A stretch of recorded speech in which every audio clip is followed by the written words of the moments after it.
স্বাগত এবিটিএ 2024 সালের page number AC 205 206 এমসিকিউগুলো আজকে সলভ করা হবে।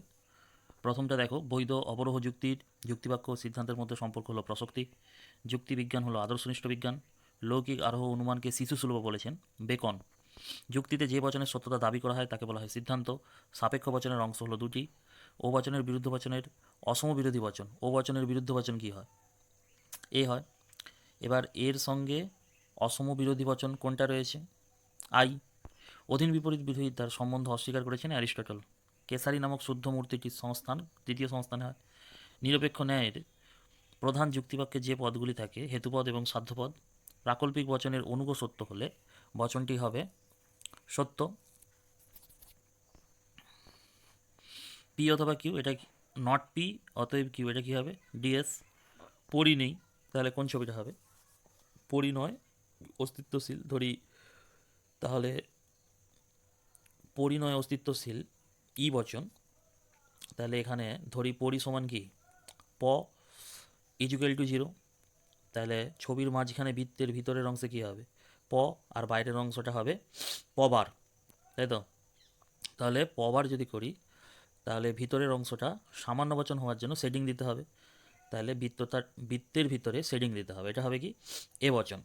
প্রকৃতপক্ষে এই জাতীয় আধুনিক ভাষ্যে এই জাতীয় বাক্যগুলির বাক্য থেকে বচনের রূপান্তর সম্ভব নয়, ওই জন্যে ধরে নিতে হবে, ধরে এগুলো করতে হবে।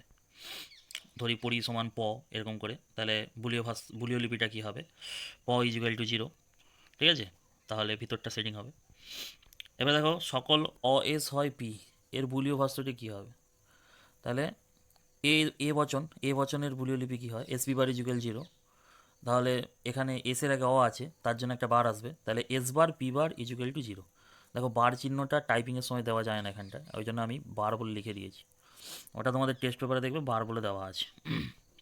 দেখো, পি নাল কিউ, এই যৌগিক বাক্যটি মিথ্যা হবে যদি, তাহলে ইমপ্লাইজের সূত্র কি? নালের সূত্র কি? টিএফএফ হয়, তাহলে পি সত্য কিউ মিথ্যা হলে কী হবে? টিএফএফ। পি এর সমার্থক বচন কী হবে? নট পি হবে। নিচের কোনটি গ্রাহক? গ্রাহক এই পিটা হচ্ছে গ্রাহক, বাদ বাকি এগুলো কি ধ্রুবক, ডট ভেল এগুলো কি ধ্রুবক। আরোহ অনুমানের গুরুত্বপূর্ণ বৈশিষ্ট্য হলো আরোহমূলক লাভ।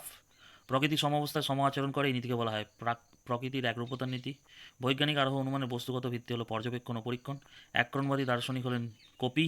শক্তির অবিনশ্বতার যে সূত্রটা, ওটা কারণের পরিমাণগত লক্ষণ।